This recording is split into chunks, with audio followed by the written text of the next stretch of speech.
بسم الله الرحمن الرحیم. د ویډیو چې تاسو ته ښکاري د بونې پل نه واله تر شهید اسامه وړایچ پوله پورې د ایریا ده. په دې کې مسلسل 24 غنټې بې خوفه خطر په الټه سایډ باندې د ګاډي روا دوا دي.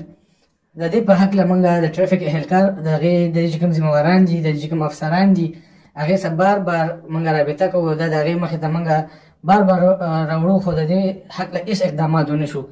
د سوشل میډیا، د پرنټ میډیا، اخباراتو په ذریعه مسلسل د موږ د هغې د حکومت او د انتظامیه مخې ته راوړل، خو دې هکله هېڅ اقدامات ونه شو. دلته غیر قانوني تجاوزات قایم دي، دلته غیر قانوني اړې قایمې دي د بونې پل سره او د دې پل لاندې دوه ځینو کې تاسو په دې ویډیو کې وګورئ.